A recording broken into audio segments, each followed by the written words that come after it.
Good morning, everybody. Well, this topic, NDC, has been talked about, debated, discussed, misunderstood for what now? Over 10 years. But there's a lot more to this than a protocol, right? So I'd like to just start by having you each tell us what your vision is for this new retailing opportunity for airlines. What is it really about, this restructuring? Can we start with Neil, please? Sure. Yeah, look, I think one of the things we've recognized at American is for a long time, it has been quite complex for someone to decide which airline they're booking, which flights they're taking, and a lot of the responsibility for that complexity is us, right? We've created fare rules that are very complex and it leads end customer needing to work with lots of different parties to go make decisions. But over time, what happened was we continued to update our own website to try to solve those problems as much as possible. One of the things we're doing right now is making our entire website self-serve. So if somebody comes and buys something, they'll be able to service it on our website. Our goal is for our customers, whether they book through us or book through anyone else, to have that same experience, to have access to all the products and services that we have available, all the bundles we have available, as well as to be able to service themselves if that is what they so desire. Now, there'll still be a lot of customers who will want to work with a traditional retail agency, and that's fine, but we think we need to be able to put the power back in the customer's hands. And so to do that, we need an upgrade to the technology that we use to sell and service. Me? Sure. I would say NDC is just a new protocol. It is just a new schema. It's a new way of sending information back and forth between people in the value chain. But the reason we needed that is really what's the important conversation. Look, we decided as an airline, like most airlines, we decided a while ago that customers had different needs and different intentions when they travel. And we were approaching everybody as a one-size-fits-all. You were on the same plane in the same kind of seat, getting the same meal, good or bad, whatever you think about our meals. You had the same baggage allowance, you got the same frequent flyer points, whether you valued those or not, and the only game was how early you could book to get the lowest possible fare. And you were on the same seat with the same schedule. And we decided that wasn't fit for purpose anymore. We just weren't going to scale the airline and become a customer-centric airline by doing that. So if you want to give people choice, if you want to say, do you want frequent flyer points or not? Do you want to check bags or not? I'm not going to assume anything about how you travel. Tell me what you want and we'll build the travel experience for you. The messages and the technology that we had in place just simply didn't do that. To be fair, they were never conceived to do that. So to expect them to jam that round peg into a square hole was never fair. So it is tough. We have let this technology languish for too long. But the need is great because we just can't live in a world where we can't be focused on what the customer needs. Interesting. What's your perspective, Kathy? Okay, so I am no longer an airline nor a GDS, so I'm a customer here. Let's put it that way. Well, I think clearly there's much opportunity associated with what both gentlemen said. The prior technology is no longer appropriate for today, so I'm there with that. And I think there's some opportunity associated with NDC is for things, and I'll call it the back end, like refunds and vouchers and things that are so difficult for the consumer to get through. I mean, it's just really not easy. So I think that is a terrific opportunity. I think the issue of the customer and tailoring to a customer is a little bit misunderstood at this point, because when you talk about bundles versus classes of service and some of the wording in text that's associated with looking up what NDC is about and what the new P&R is about, I think that's going to cause some confusion, and therefore it's a challenge, but maybe the opportunity is making sure that you get in front of that. So even though it has been 11 years, as this has been rolling out, I think consumers need to be brought into what the new terminology and experience is going to be, and I've not seen that yet.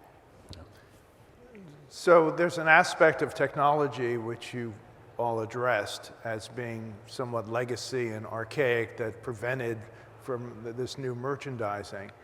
And then you mentioned there's also this maybe passenger confusion on what this really means, or you have through the channel perhaps some misinformation on what this really means. Ultimately, what is the benefit for the individual? Now, the leisure traveler is obviously a different type of pattern and frequency than a business traveler. So let's kind of divide it into two. So for a leisure traveler who's being exposed to underlying change in technology and underlying kind of change in the way that things are marketed and quoted, what would you like them to kind of feel about this versus the confusion that Kathy was kind of alluding to a moment ago? Yeah. Full control, right? Like I would like Kathy to be able to shop for an Air Canada flight and completely decide on what kind of a travel experience she wants to have with us. And I don't want to assume that when Kathy travels on Monday for work, she's the same type of traveler when she travels on the weekend with her family. So we don't want to make any assumptions or steer customers in any way to the, we don't want to force them into what we think the experience should be. I'd like Kathy and all of our travelers to present themselves and say, here's what I'm looking to get when I travel today with Air Canada. And we actually can deliver that, and we can deliver it simply and transparently. There's this concept of, we talk a lot inside Air Canada about the best fare is not always the lowest fare. And we actually had to do massive work with our customers to kind of re-educate them on how we sell. And when we don't do a good job, they end up buying an airfare that for sure looks cheaper to begin with, but the experience they get with that when they travel with us does not meet expectations, and then we've failed and they have a poor experience and a poor view of us. So yeah, communication and simplicity and true kind of control over your travel. How about your perspective, Neil? Yeah, we've seen already, as we've gone down this path, especially if we're talking leisure first, where we've had better connections with leisure agencies, we've been able to put more products and services in the hands of our customers, full stop. And even without a marketing campaign tied to that, oftentimes they choose to engage with products and services that we may, to Keith's point, not guess that they wanted to engage with. And so at the end of the day, one of the things we see from that is satisfaction scores go up. People are happier to have more options and to be able to pick that out. I think what I hope for the future of this, though, to some degree, is to take what Keith's talking about and take it to the next degree. I talked to a corporate customer last week who said, hey, I always order the same drink on the plane. Why do I have to tell you what I want? Why can't you just bring me what I want? Well, we've got a long ways to go as an industry to get to that kind of personalization, right? But we have to crawl before we walk. And I think the first step is giving people the opportunity to engage and start to learn from that. But also give people the opportunity to streamline the way they travel with us and to, the point of what is important to you, how do I make that available to you? And there are going to be some travelers who would say to me, don't remember what I drink, right? I don't want you to have that. That's creepy. And so we have to find that fine line between that. But there's one of the challenges here is there's a lot of players here that all have to work together to make this work. That's absolutely true. How about from your perspective, what better communication could the airlines do in order to show the value to the leisure consumer on what's happening with the change with NDC? Well, I guess I have a little bit of a problem with the words leisure, traveler, because here again, that is not one size fits all. It just is a distinction that I'm not on business travel, as far as the industry thinks of it. But clearly the same conditions apply. I mean, sometimes I want to go first class, other times I don't. Sometimes I need, baggage service, sometimes I don't. So I think the leisure traveler thing needs to be disassembled a little bit and thought of the same way as a business traveler. It's not always the same with the same needs. I think, here again, the communication associated with what was just mentioned as far as what somebody drinks, that has been tried way in the past with advantage in the case of American. Yep. We knew, because people told us exactly, what kind of service they wanted on the plane. It's never been able to really be delivered properly. And I think there again, having that as an example, as the first rollout of NDC to consumers is just going to fail, because they're going to think that you're really going to provide that for them, and that's in the future.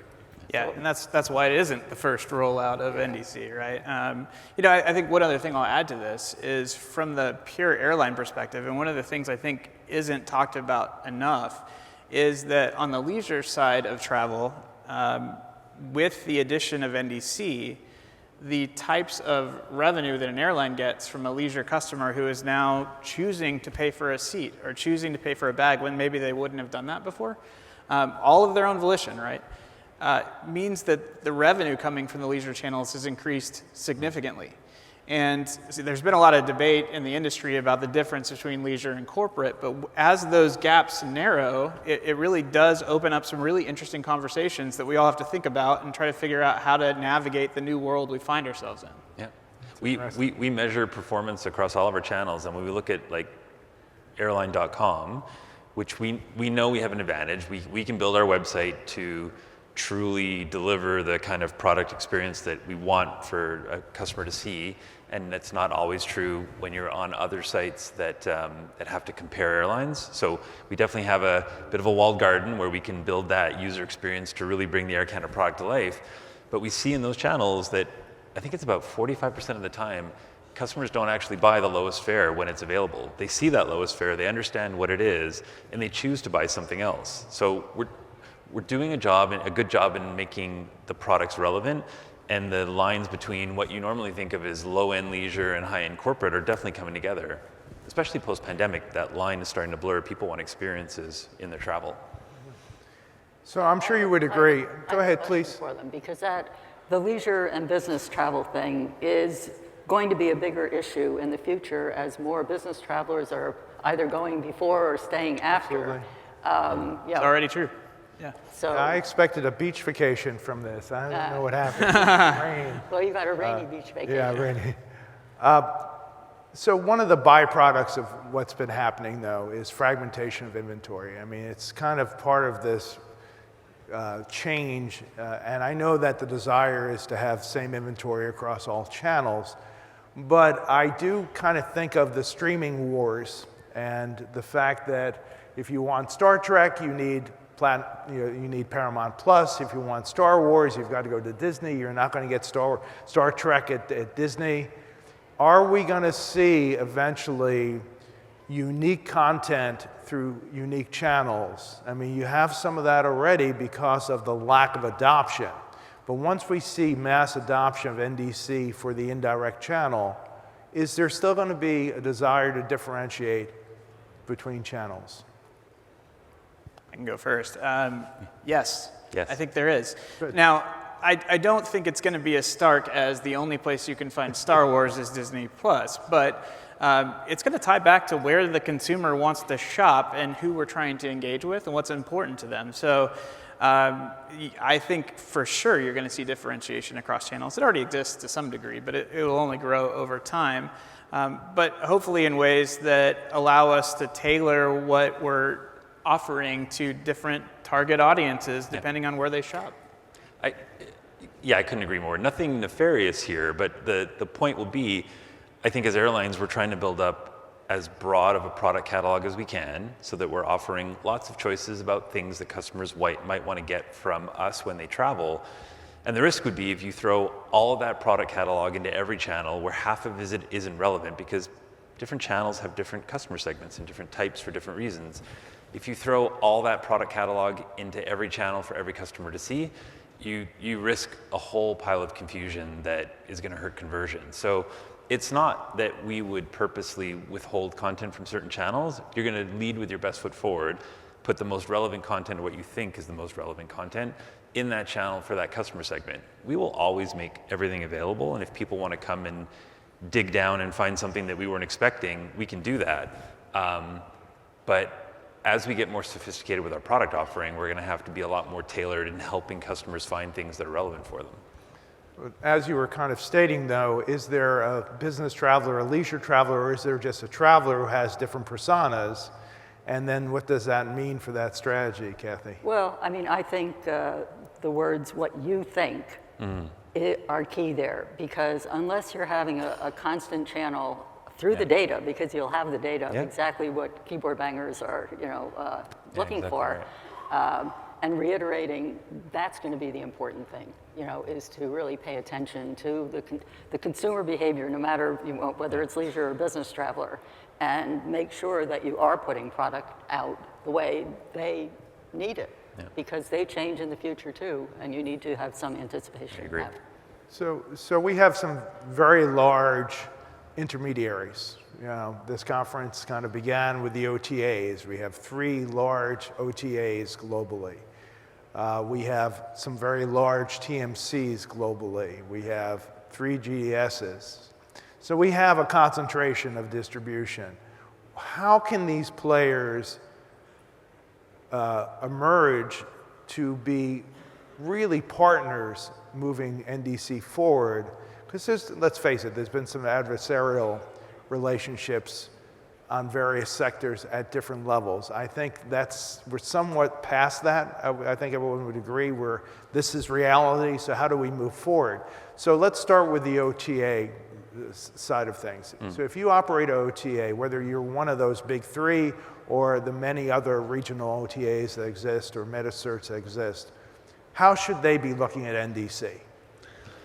It is going to be the key differentiator going forward. The criticism that many of them have leveled at us, rightfully so, has been this is a significant investment in change, which it absolutely is, and they kind of understand why it's required, but they didn't see enough from airlines in terms of using that new technology to create new products to warrant the investment. That's a fair criticism. So there definitely was a move to upgrade technology, which was needed, but we didn't, at least at Air Canada, action that with new product that was valuable. That is coming, and as we share our plans with our OTA partners, they can see that there's now that sense of urgency that if I don't do this, and my competitor does, I'm falling behind. So I think, but all of the conversations have changed from not why do I need to do this, but how can I do this faster? Yeah. How can I get access to what you're going to be offering? So I think we finally reached over that hill. Yeah, for us, almost every OTA on the planet is already connected to our NDC pipes, and the majority of their bookings are coming through NDC today. The reason for that, and we had some of the same conversations, was that in addition to the product, we had to go rethink the way our commercial relationships work with them. And not to reveal secrets, but when we sell a seat, for instance, we're happy to share some of that value with the partner who made that available. And so there are definitely ways that we can all work together to benefit all of us, and the customer's happier at the end of that transaction. So there are possibilities here in this that we can find places where there truly is alignment between airlines, retailers, even the GDSs on how we go about selling these products and services in the future. So I'll tap your past history here, Kathy. I noticed that Neil said even the GDSs. The horrible GDS. Are the GDSs progressing fast enough on NDC from your viewpoint now that you're outside of that? What do you think? From my viewpoint, Yes. No? I And think they've missed opportunities strategically. I think the issue that was just discussed as far as having different types of business model relationships, has totally been not happening in the time frame that it should, and people have been polarized, and that's not good. So. And it seems like the segment that's in the middle of that is the corporate travel segment. That depends heavily on TMCs, who depend heavily on revenue from GDSs, and have all their systems tied together with the GDS. But we do have new entries in the marketplace that are kind of next generation TMCs. So if you think about the 3 possible sources of NDC, you could have through the GDS, you could have it through an aggregator like a Travel Fusion or one of the other aggregators, or you could have it through a connection, API connection into, let's say, a TMC or an OTA. You kind of said the OTAs are already there. Why not the TMCs? Why can't the TMCs get that connection in place like some of the next generation guys are doing? Or are the next generation guys going to eat the lunch of the traditional TMCs? Why don't you start with this one?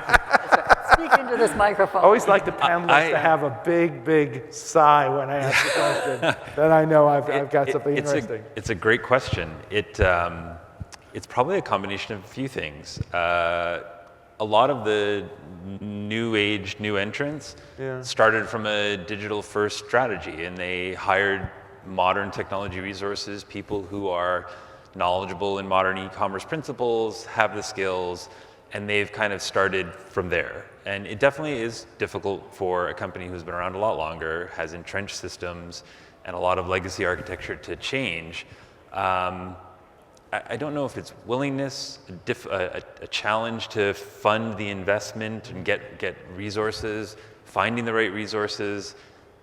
I thought for a long time that this was going to be an insurmountable hill to climb, but as these new entrants come in, they've demonstrated it is 100% possible, and it's possible to move quickly.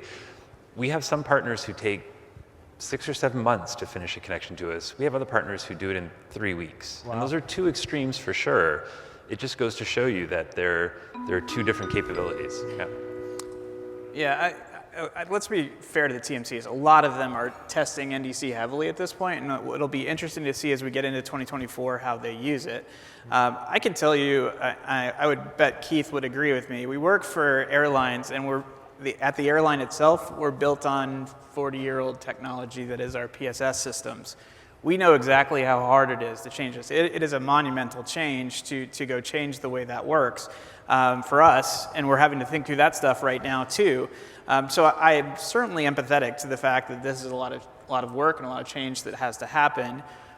But let's also be honest that without any options available in the marketplace, nobody really has to change, right? And so as the new entrants come on, it's interesting to see their impact on the marketplace. We've seen some truly interesting partnerships between TMCs and some of those smaller players now, and we'll see what comes from that. But I think there's a real opportunity for the TMCs to engage on this going into the coming years.